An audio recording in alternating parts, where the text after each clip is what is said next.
Welcome back to the Great Awakening podcast. My name is Jennifer Longmore, founder of souljourneys.ca and number one Akashic Record training school in the world. I'm glad you're here. It's been a while since I've done a solo cast, and I have so much to share with you. And I share a lot of it on social media, by the way. So if you are not already a member of the Quantum Growth Collective on Facebook, that's where we have a lot of high-level conversations.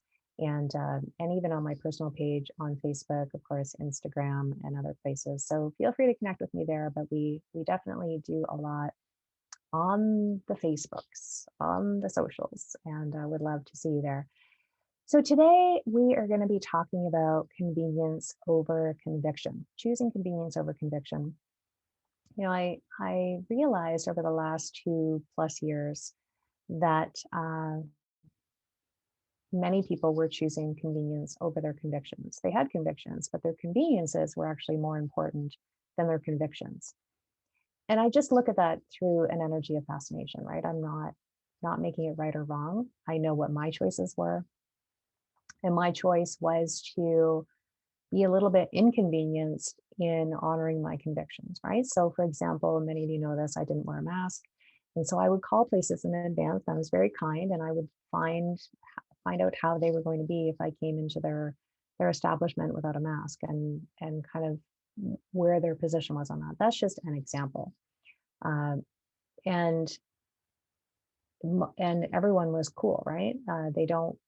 Most people don't want to enforce the mask mandate, as an example.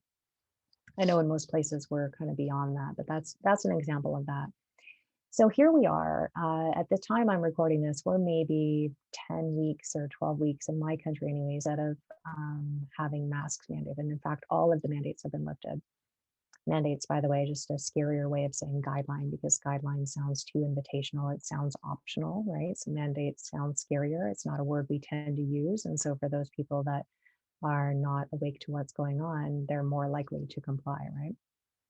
Anyways, with the convenience, so the mandates are lifted, and there's still a significant number of people walking around with masks. So I get fascinated by that. Like, what is the reason for that?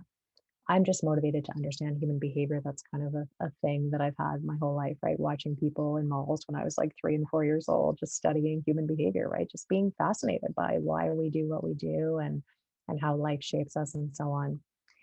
So there's a lot of people, though, that were awake over the last 2 years that would say, I just needed to run into the convenience store and grab a pack of cigarettes or equivalent, right? And so they were choosing convenience over their convictions.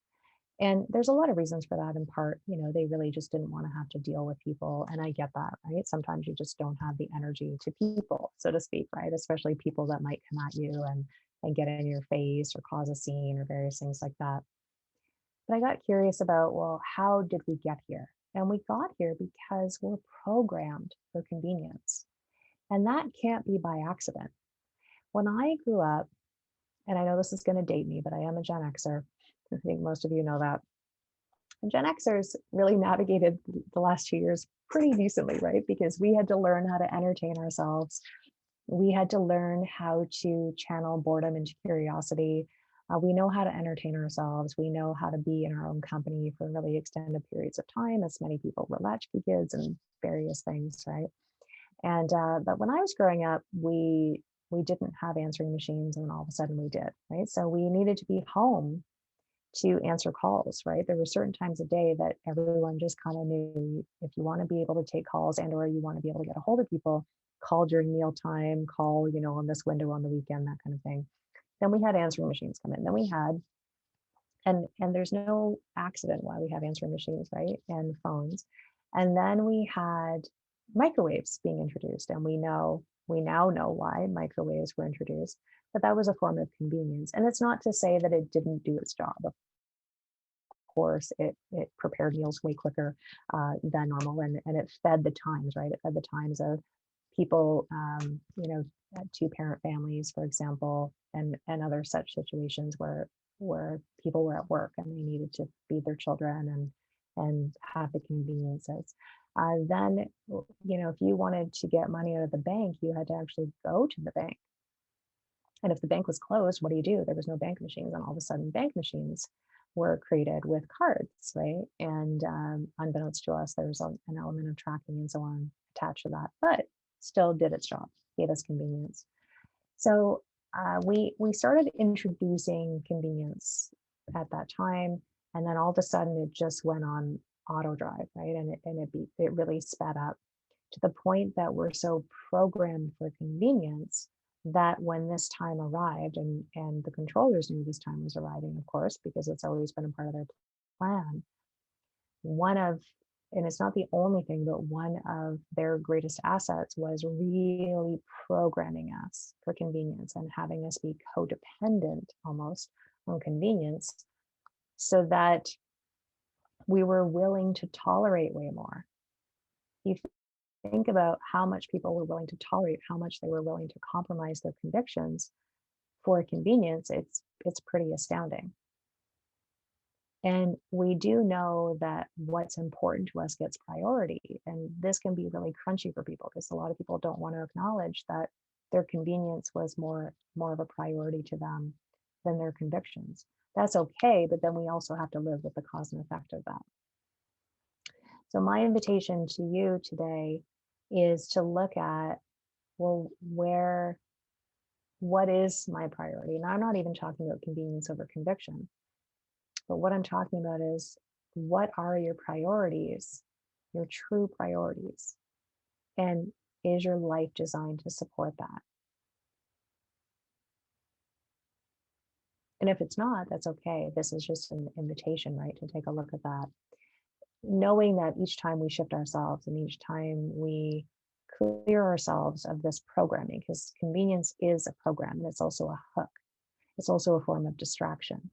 Right? So knowing that the intention behind the conveniences we've been given and we've been conditioned to buy into, that's all part of an energy that doesn't necessarily line up with us. It's different if we know why we're seeking convenience and get into energetic integrity basically with that, because there's nothing wrong with convenience. Convenience can create ease. In this case, I don't know how much convenience created ease. For each of us, it's going to be different, of course. There were things that weren't easy for me choosing my convictions, right? There's an element of withdrawing from society that I had to participate in. I developed a bunch of new relationships. I needed to find the other, so to speak. But anyway, so the reason why I'm bringing this up today is, once the mandates got lifted and I had all of these conveniences available to me without needing to negotiate in advance, right? I could now just walk into the grocery store without feeling the hairy eyeball all the time. Or I could, I didn't have to worry about what I was going to say if someone approached me about not wearing a mask.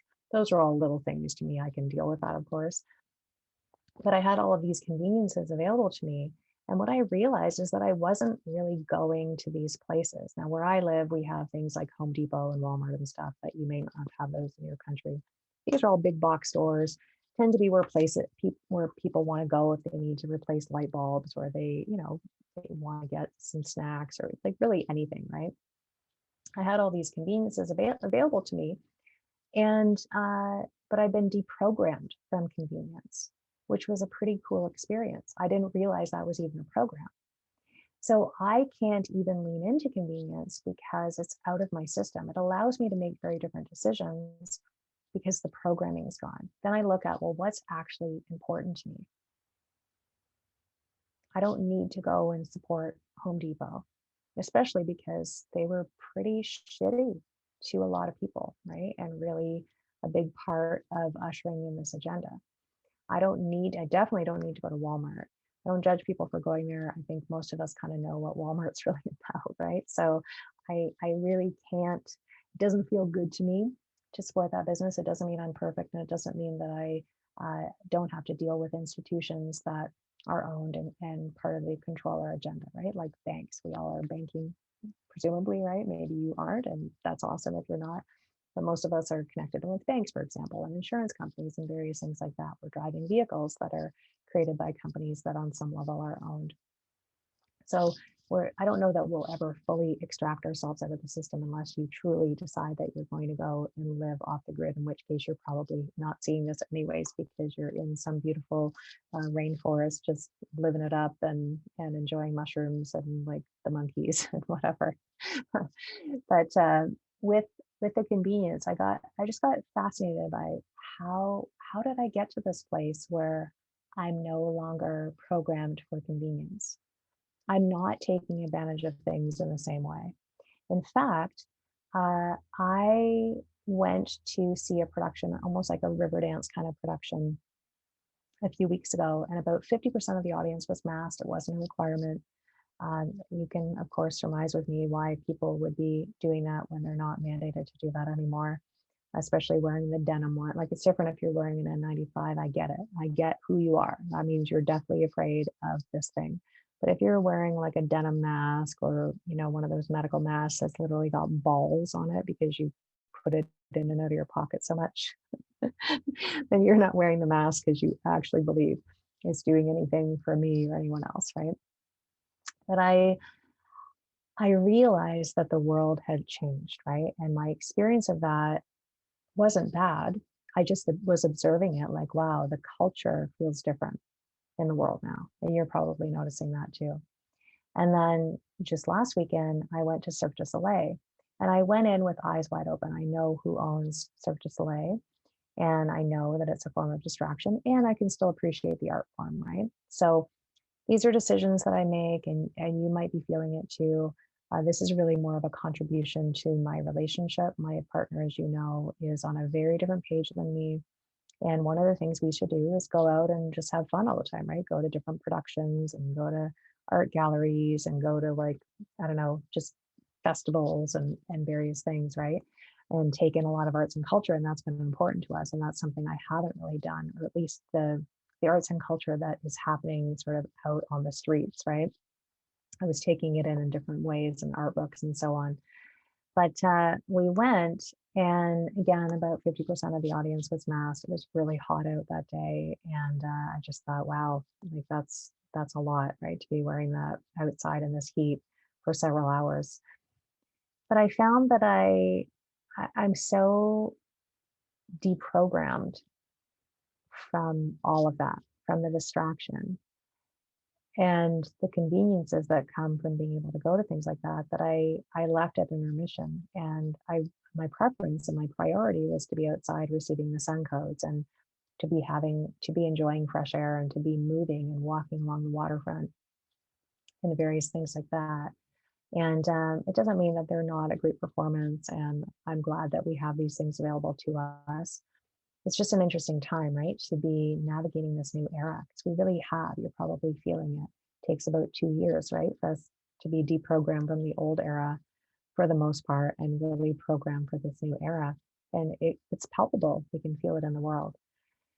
So I bring this to you today because this is an invitation, if you choose to lean in, to look at what your priorities are. Are your actions and words really lining up to that? Where do you have convictions that maybe you're not honoring them to the degree that you'd like? No judgment around that. We're all going through that. We're all being invited to look at what the priority is, and what conveniences are you willing to let go of in the spirit of deprogramming yourself. You can set the intention whether you go into your records or that you have some sort of other method that you use. But how can you deprogram yourself from the program? I'm not saying convenience is bad, but the program of convenience that may be causing you to make decisions that you wouldn't otherwise if you had a different, if you were extracted from that hook, essentially. So let me know how this resonates. I'm sending you lots of good juju. I look forward to seeing you on the next episode. Bye for now.